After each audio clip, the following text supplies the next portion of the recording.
আসসালামু আলাইকুম প্রিয় কৃষি উদ্যোক্তা ভাইয়েরা, আপনারা যারা শীতকালে শশা চাষাবাদ করতে চান তাদের ক্ষেত্রে সবথেকে গুরুত্বপূর্ণ বিষয় কিন্তু হচ্ছে একটি জাত নির্বাচন।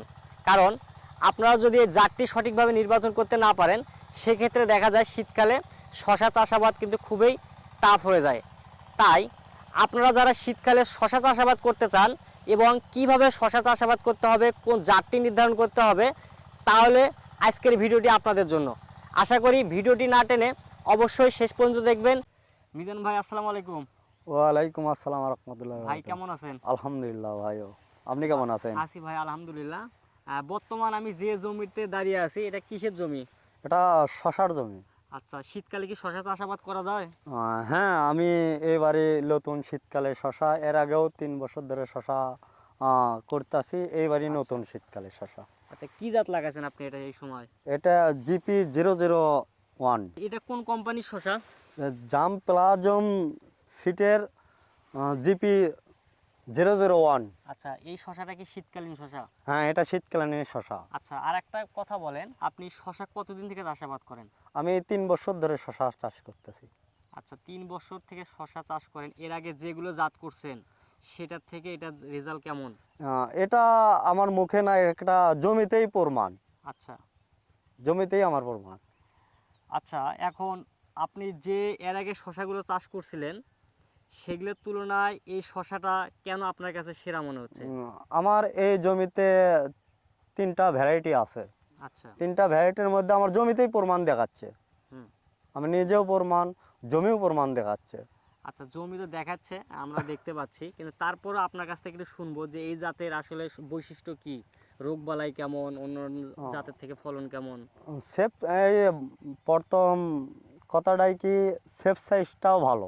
হুম আর গোড় থেকে মনে করেন যে জালি, আর জালি যেটাই আসছে সেটাই আটকেছে। আচ্ছা আর রোগ বেলাতে তো মনে করেন যে মাশাল্লাহ মোটামুটি ভালো, দেখেন পাতার কোয়ালিটি দেখি। নাই বললে হ্যাঁ, চলে। নাই বলতেই চলে আর কি। আচ্ছা, এই যে জামপ্লাজম সিডের আপনার GP001-এর কথা বললেন, এই শশাটা কি আপনার হচ্ছে শীতকালীন শশা তো বললেন? হ্যাঁ, এটা শীতকালীন শশা। এখন এই শশাটা যদি কেউ চাষাবাদ করতে চায় তাহলে এটা কোন সময় চাষাবাদ করতে হবে? এটা শশা মনে করেন যে অক্টোবরের লাস্ট দিকে যায়, নভেম্বর পর্যন্ত লাগানো যাবে। তার মানে শীতের আগ থেকে শুরু করে মোটামুটি শীত পর্যন্ত শীত চাষাবাদ পর্যন্ত করা যাবে। চাষা করা হবে। আপনি কি শশা হারভেস্ট করছেন এখন পর্যন্ত? আমি একদিন একটু স্যাম্পল তুলছিলাম।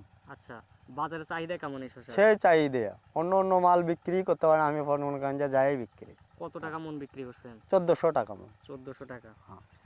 আচ্ছা, এখন আপনি বলেন আপনার দিক থেকে, যদি কেউ এই যে GP001 শশা চাষাবাদ করতে চায় সেক্ষেত্রে আপনি কৃষক হয়ে একজন কৃষকের আপনার উদ্দেশ্য কি, যে উনি কি চাষাবাদ করতে পারবে এটা? আলহামদুলিল্লাহ।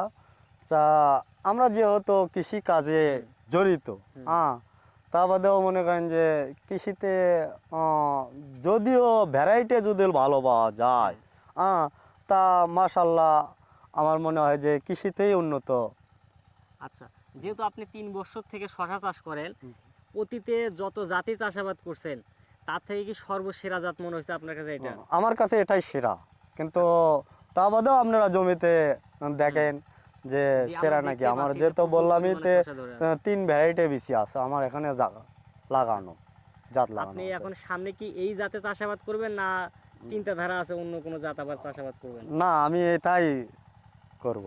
আচ্ছা, দর্শক বন্ধুরা, আপনারা সরাসরি যে কৃষক মিজানুর ভাই আছে আপনারা কিন্তু তার কাছ থেকে জানলেন যে জামপ্লাজম এগ্রি বিজনেস লিমিটেডের শীতকালীন একটা হাইব্রিড শশা GP001, এই জাতের বৈশিষ্ট্য, তারপরে ফলনের দিক থেকে এই জাতটি কেমন এবং কতটা এই জাত রোগ সহনশীল জাত, এই বিষয়গুলো কিন্তু ভাইয়ের কাছ থেকে জানলাম।